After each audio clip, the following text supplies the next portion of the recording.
तो hi everyone, welcome back to my channel run classes for you में। जैसा कि आप लोग थंबनेल में देख पा रहे होंगे, आज हम करेंगे विज्ञान साइंस 2023 के लिए, जिनका पेपर जनवरी में है, फरवरी में है, मार्च में है। उन सभी के लिए बहुत महत्वपूर्ण मैं सीरीज लेकर आया हूँ। आपका एक भी सवाल जो है गलत नहीं होगा अगर आप अपने स्कूल में पेपर दे रहे हो। ठीक है, आज हम करेंगे 30 महत्वपूर्ण बहुविकल्पीय प्रश्न। कल मैं महत्वपूर्ण प्रश्न भी आप लोगों को बता दूंगा कि कौन कौन से आपको तैयार करने हैं। ठीक है, तो चलिए बिना किसी देरी के हम लोग शुरू करते हैं। तो बोला गया है कि प्रश्न नंबर पहला कि शुष्क बर्फ है। तो शुष्क बर्फ इन चार विकल्पों में से एक ही सही है, उसका आपको सही आंसर बताना है।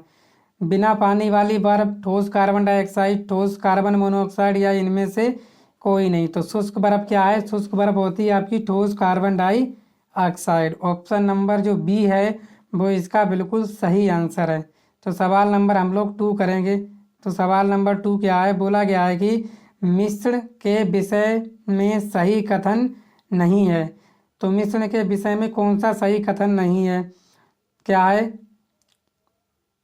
ठीक है, बताना है। घटक अपने गुण प्रदर्शित करते हैं। मिश्र के गुण घटकों के गुण से भिन्न होते हैं। घटक किसी भी अनुपात में मिले होते हैं। घटक सरल विधियों द्वारा अलग किए जा सकते हैं। तो मिश्रण क्या होते हैं? ठीक है, जिसमें मिश्रण क्या होते हैं? मिश्र घटक अपने गुण प्रदर्शित करते हैं, है कि नहीं? ये भी सही है। आगे घटक किसी भी अनुपात में मिले रहते हैं, बिल्कुल सही है। सरल घटक सरल विधियों द्वारा अलग किए जा सकते हैं, बिल्कुल सही है। तो आपका कौन सा कथन सही नहीं है? तो आपका जो बी नंबर का है, तो इसका जो राइट आंसर हो जाएगा वो हो जाएगा आपका option number B. Option number B जो है इसका राइट आंसर है। ठीक है, थर्ड नंबर का क्वेश्चन करेंगे हम लोग। ठीक है ना, कौन सा? थर्ड नंबर बोला गया कि नाइट्रोजन का रासायनिक नाम है Ni, N2, N+ या N। तो आप सभी जानते हो जो रासायनिक नाम है आपका नाइट्रोजन का वो होता है आपका N2। ऑप्शन नंबर बी जो है बिल्कुल सही आंसर है इसका। ठीक है, नेक्स्ट हम लोग अब सवाल करेंगे, सवाल नंबर 4। तो सवाल नंबर 4 क्या बोला गया है, ध्यान से देखेंगे आप लोग। सवाल नंबर 4 जो बोला गया है कि क्या बोला गया है? सवाल नंबर 4 बोला गया है कि प्रोटॉन की खोज का श्रेय था, किसको था? चैडविक, गोल्डस्टीन, ठीक है ना, यहाँ पे आपको बताना है जे टॉमसन को, रदरफोर्ड को। तो प्रोटॉन की खोज का श्रेय किसे था? तो आप सभी जानते हो, आपने एक ट्रिक पढ़ी होगी, क्या सर? ईंट पर नाच। ईंट पर नाच आपने ट्रिक पढ़ी होगी। बोलोगे जी हमने पढ़ी तो थी। ईंट से इलेक्ट्रॉन की खोज किसने की? थॉमसन ने। प्रोटॉन की पास से क्या होगा? प्रोटॉन। प्रोटॉन की खोज किसने की? रदरफोर्ड ने। ठीक है, न्यूट्रॉन की खोज किसने की? चैडविक ने। तो प्रोटॉन की खोज का श्रेय था किसको था? तो आपको पता चल गया कि रदरफोर्ड को था। ठीक है, नेक्स्ट हम सवाल नंबर 5 देखेंगे। 5 बोला गया है कि कोलाइड है एक। कोलाइड क्या है एक, ये आपको बताना है। समांगी मिश्रण है, विषमांगी मिश्रण है, जिसमें घुलित कणों को आँखों से, ठीक है, क्या है? जिसमें घुलित कणों को आँखों से, ठीक है, यही है आपको क्या है, आँखों से देखे जा सकें। ठीक है, और विषमांगी मिश्र जिसमें घुलित कण आँखों से ना देखे जा सकें, उपरोक्त सभी। तो इसमें आपका कौन सा राइट आंसर है? तो कोलाइड क्या है? तो कोलाइड क्या है आपका बताना है। ठीक है ना, तो आपको बताना है क्या है कोलाइड कण। ठीक है, इसका राइट आंसर बताना है आपको 5वें का। 5वें का राइट आंसर कौन सा हो जाएगा? तो हो जाएगा कोलाइड एक विषमांगी मिश्रण है जिसमें घुलित कण आँखों से ना देखे जा सकें। तो ऑप्शन नंबर सी जो है इसका राइट आंसर है। नेक्स्ट सवाल नंबर हम लोग 6 देखेंगे। बोला गया है कि हाइपोटोनिक विलयन में रखी कोशिका सिकुड़ जाएगी, प्लाज्मोलिसिस प्रदर्शित करेगी, फूल जाएगी, या इनमें से कोई नहीं। तो हाइपोटोनिक विलयन में रखी जो कोशिका है वो कैसी हो जाएगी? ठीक है, तो मैं आपको आज 2 सवाल घर के लिए देने वाले हैं, तो आपको जो है सही आंसर बताना है। तो एक तो ये होमवर्क आपके लिए यही हो गया। कौन सा होमवर्क? सवाल नंबर 6। इसका आप लोगों को राइट आंसर बताना है कमेंट बॉक्स में कमेंट करके, जिससे कि मैं समझ पाऊँ कि आप लोग वास्तव में पढ़ रहे हो। ठीक है ना, आगे तो सवाल नंबर हम लोग 7 करने वाले हैं। बोला गया है पदार्थ के कणों, क्या है? पदार्थ के कणों के मध्य स्थान होता है के मध्य आकर्षण बल होता है, में गतिज ऊर्जा होती है, या उपयुक्त सभी। तो सातवां का आंसर आपको बताना है। ठीक है, तो पदार्थ के कणों में आपके मध्य स्थान भी होता है, के मध्य आकर्षण बल भी होता है, गतिज ऊर्जा भी होती है। तो उपयुक्त सही जो है इसका राइट आंसर हो जाएगा। ठीक है, तो ऑप्शन नंबर डी जो है बिल्कुल सही है आपका सातवें का। नेक्स्ट बोला गया है कि विषमांगी मिश्रण का उदाहरण है, लकड़ी का, पीतल का, नमक का, जलीय विलयन या स्टील। तो विषमांगी मिश्रण क्या होता है? विषमांगी मिश्रण में सब कुछ होता है। ठीक है, तो किसका मिश्रण है आपका? तो है आपका ऑप्शन नंबर ए, किसका है? लकड़ी का। ठीक है, चलिए, तो उम्मीद करता हूँ आप लोग समझ पाए होंगे। अगर समझ पा रहे हो तो आप लोग वीडियो को शेयर कर दीजिए, और चैनल पर अगर पहली बार आए हो तो चैनल को सब्सक्राइब भी ज़रूर कर लीजिएगा, क्योंकि यहाँ पर पूरी तैयारी कराई जाती है। ठीक है, चलिए नेक्स्ट क्वेश्चन देखते हैं। सवाल नंबर 9 बोला गया है, सोडियम का रासायनिक संकेत है SO, ST, Na या N इस्तेमाल। तो आप सभी जानते हो जो सोडियम का रासायनिक संकेत SO तो होता नहीं है, ना तो SD होता है, और ना तो Na होता है। जब भी हम किसी भी रासायनिक संकेत को लिखते हैं तो एक कैपिटल में बनाते हैं और दूसरा किस में बनाते हैं? छोटे अक्षर में। तो ऑप्शन नंबर डी जो है इसका बिल्कुल सही आंसर है। ठीक है, सवाल 10, निम्न किरणों में से सबसे अधिक वेदन क्षमता किसकी होती है? अल्फा किरणों की, एक्स किरणों की, गामा किरणों की, या कैथोड किरणों की। तो सबसे अधिक वेदन क्षमता किसकी होती है? तो होती है आपकी गामा किरणों की। तो ऑप्शन नंबर सी बिल्कुल सही है। ठीक है, नेक्स्ट देखेंगे हम लोग उपखंड खा देखने वाले हैं, ये हम देखेंगे किसमें? आपके। ठीक है, चलिए, क्या है? बोला गया है कि आपसे निम्नलिखित में से कौन सबसे अधिक भारी है? सुक्रोज C12 H22 11 के 0.2 मोल, CO2 के 2 मोल, या ठीक है, या आपको क्या बताना है? ठीक है, इस तरह से आपके प्रश्न है यहाँ पे।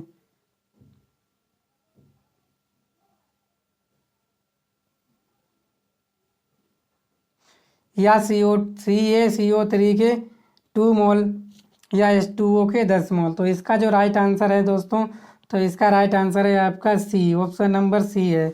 CO3 का आपका क्या निकालना है? अणुभार निकालना है। तो अणुभार कैसे निकालते हो? Ca का कितना होता है? 40, और प्लस C का कितना होता है? 12, और O का कितना होता है आपका? 64। तो कितना हो जाएगा देख लीजिएगा। ठीक है, कार्बन का कितना होता है? 12, ऑक्सीजन का कितना हो जाएगा? 16 तियाँ 48 हो जाएगा। ठीक है ना, 16 तियाँ कितना हो जाएगा आपका? 48। जब आप इनको जोड़ोगे तो कितना हो जाएगा देख लीजिए।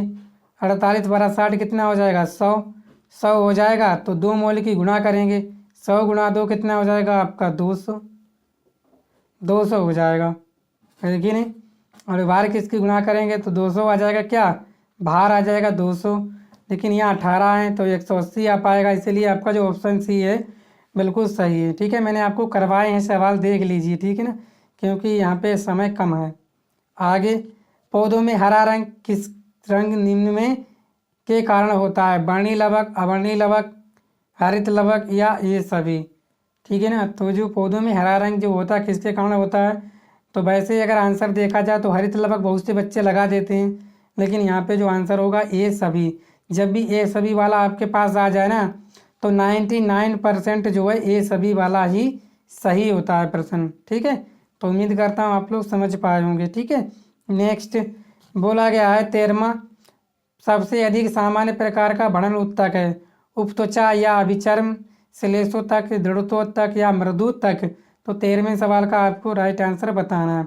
तो सबसे अधिक सामान्य प्रकार का बढ़न उत्तक होता है आपका मृदु तक, ऑप्शन नंबर डी। तो उम्मीद करता हूँ आप लोग समझ पा रहे होंगे मेरी भाषा को, मेरे सवालों को, मेरे प्रश्नों को। बहुत ही महत्वपूर्ण प्रश्न है जो आपके एग्जाम में पूछे जाते हैं। नेक्स्ट 14 क्या बोला गया है कि 14 में बोला गया है कि कूटपाट से गति करता है? अमीबा, काकरोच, केचुआ, या पैरामीशियम।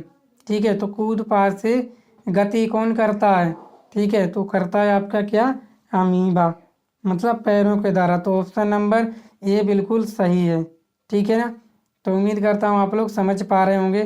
ठीक है, तो सवाल नंबर हम करेंगे अब कौन सा? 15वां। तो सवाल नंबर 15 क्या बोला गया है? बोला गया लाल रक्त कणिका का निर्माण होता है। तो लाल रक्त कणिका निर्माण होता है फेफड़ों में, हृदय में, अस्थि मज्जा में या गुर्दों में। तो लाल रक्त कणिका का निर्माण आपका होता है अस्थि मज्जा में।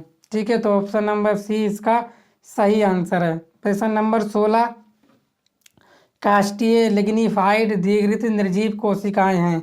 मृदुतक, सिलोसोतक, गुणोतक या ऑप्शन डी इनमें से कोई नहीं।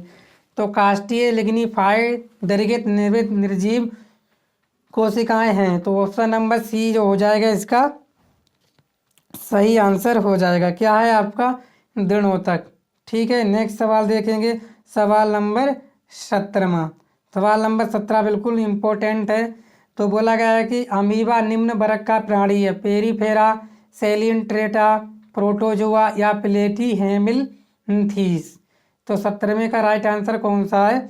तो आप सभी जानते हो जो अमीबा है वो आपका प्रोटोजोआ वर्ग का प्राणी है। ठीक है, नेक्स्ट सवाल नंबर 18 बोला गया है किसकी जीवित कोशिकाएं तनन तथा यांत्रिक सामर्थ्य प्रदान करती हैं। 18 सिलोसोतक, दृढ़ोतक, फ्लोएम या स्कलीराइड। तो इसका 18वें का राइट आंसर क्या है? तो 18वें का राइट आंसर हो जाएगा आपका सिलोसोतक। तो ऑप्शन नंबर ए बिल्कुल सही है। ठीक है, नेक्स्ट देखेंगे हम लोग सवाल 19। तो बोला गया है स्टार फिश में चलन होता है कूटपाद से, सीलिया से, टांगों से, नाल पादों से। तो स्टार फिश जो तारों वाली होती है ना, तो वो किसके द्वारा चलती है? इसमें 4 विकल्प दिए हैं, आपको सही बताना है। तो 19 का जो आंसर है आपका वो हो जाएगा ऑप्शन नंबर डी। तो जो स्टार फिश है वो नाल पादों से चलन होता है। आगे सवाल नंबर 20, माइटोकॉन्ड्रिया में किस रूप में ऊर्जा बनती है? एटीपी, मंड, एंजाइम या डीएनए। तो माइटोकॉन्ड्रिया में जो ऊर्जा बनती है वो बनती है आपकी एटीपी। ऑप्शन नंबर ए क्या होता है? एटीपी। इसकी फुल फॉर्म क्या होती है? Adeno triphosphate. डीएनए क्या था? डीएनए, ठीक है, डी ऑक्सी राइबो न्यूक्लिक अम्ल, ये होती है आपकी डीएनए। याद रखना फुल फॉर्म पूछी जाती है डीएनए की तो क्या हो जाएगा? D ribo nucleic acid. ठीक है, तो उम्मीद करता हूँ आप लोग समझ पाए होंगे। अब हम करेंगे उपखंड खा। ठीक है, पूरे 30 सवाल मैं आपके लिए लेकर आया हूँ। 30 के 30 सवाल इंपॉर्टेंट हैं जो आपके एग्जाम में पूछे गए हैं। किसी पिंड का द्रव्यमान आधा तथा वेग दुगुना करने पर उसकी गतिज ऊर्जा हो जाएगी। तो उसकी गतिज ऊर्जा कितनी हो जाएगी? तो ये आपको बताना है। चौथाई, आधी, दुगुनी या अपवर्तित। ठीक है, तो कैसी हो जाएगी? तो किसी पिंड का द्रव्यमान आधा करोगे और वेग दुगुना कर दोगे तो गतिज ऊर्जा कितनी हो जाएगी? तो गतिज ऊर्जा आपकी हो जाएगी दुगुनी। क्या होता है गतिज ऊर्जा? के बराबर क्या होता है? 1/2 यम बी स्क्वायर। तो 1/2 यम क्या कर दिया आपने? द्रव्यमान आधा कर दिया और वेग दुगुना किया तो 2 गुणा कितना हो जाएगा? 2। ठीक है, तो कितना हो जाएगा आपका? बताइए। वेग दुगुना करोगे तो द्रव्यमान से कितना हो जाएगा आपका? यहाँ पे जैसे तो यहाँ से कट रहा है, ठीक है, लेकिन यहाँ पे ये क्या है आपका? कांस्टेंट है। ठीक है, तभी 2 से 2 कट जाएंगे, बचे कितना? 2। तो कैसी हो जाएगी आपकी? दुगनी हो जाएगी। ये वाला कांस्टेंट है। ठीक है, चलिए नेक्स्ट देखते हैं हम लोग।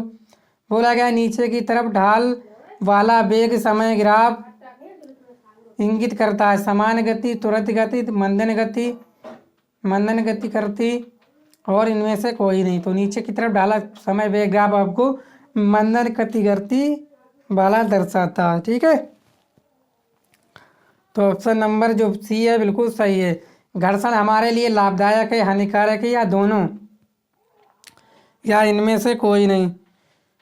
तो जो घर्षण है वो घर्षण हमारे लिए क्या है? लाभदायक भी है और हानिकारक भी है। तो दोनों। ऑप्शन नंबर सी बिल्कुल सही है। नेक्स्ट, गुरुत्वाकर्षण नियतांक का मात्रक है न्यूटन मीटर स्क्वायर प्रति केजी स्क्वायर या न्यूटन मीटर स्क्वायर प्रति केजी स्क्वायर या न्यूटन मीटर केजी स्क्वायर या मीटर पर सेकेंड स्क्वायर। गुरुत्वाकर्षण क्या होता है? एफ। तो एफ बराबर हम क्या पढ़ते हैं? जी m1 m2 और बटे आर स्क्वायर। इसका मान बताना है। तो मीटर स्क्वायर और क्या हो जाएगा आपका? ये बटे में आ जाएंगे न्यूटन मीटर स्क्वायर प्रति kg square, newton metre square प्रति केजी स्क्वायर। तो ऑप्शन नंबर बी बिल्कुल सही है। ठीक है, नेक्स्ट देखते हैं हम लोग 25। क्या बोला गया कि 1 किलोवाट बराबर होता है 1.34 अश्वसामर्थ, 746 अश्वसामर्थ या 16 अश्वसामर्थ या इनमें से कोई नहीं। तो आपका 1 किलोवाट किसके बराबर होता है? तो वो होता है आपका 746 अश्वसामर्थ। तो अदिश राशि क्या है? संवेग है, आवेग है, बल है या दाब है। तो अदिश राशियाँ क्या होती हैं? जिनमें केवल क्या होता है? परिमाण होता है, दिशा नहीं होती है। तो दाब कैसी राशि है? आपकी अदिश है। ठीक है, तो ऑप्शन नंबर डी बिल्कुल सही है। नेक्स्ट सवाल नंबर 28 देखेंगे हम लोग। क्या बोला कि घर्षण कम किया जा सकता है स्नेह के उपयोग से, फालिश करके, बाल बेरिंग का उपयोग करके या इन सभी से। तो आप सभी जानते हो जो घर्षण होता है वो सभी से आप स्नेह का प्रयोग करके कर सकते हो, पालिश करके भी, बाल बेरिंग का उपयोग करके भी, इन सभी से। तो ऑप्शन नंबर डी जो है बिल्कुल इसका राइट आंसर हो जाएगा। ठीक है, नेक्स्ट देखते हैं हम लोग सवाल नंबर 28 बोला गया है कि एक कार 72 किलोमीटर प्रति घंटा की चाल से चल रही है, उसकी मीटर पर सेकंड में चाल है। तो 72 को मीटर पर सेकंड मतलब कि क्या हो जाएगा? बड़ी वाली यूनिट को छोटी में ले जाना है। तो 18, तो 18 चौक 72 और 4 पंजे 20। तो ऑप्शन नंबर डी जो है बिल्कुल राइट आंसर हो जाएगा। ठीक है, ऑप्शन नंबर डी कितना? 20 मीटर पर सेकंड। निम्न में कौन सा संवेग का सही सूत्र है? P बराबर mv, ये तो होता नहीं, ना ये होता है ना ये होता है, तो P बराबर mv बिल्कुल सही है। ऑप्शन नंबर ए जो है बिल्कुल सही है। ठीक है, सवाल नंबर 30 और आज का लास्ट सवाल, और ये आपके लिए घर के लिए है। क्या है? भिन्न भिन्न द्रव्यमानों के दो पिंड स्वतंत्रता पूर्वक समान ऊंचाई से छोड़े जाते हैं।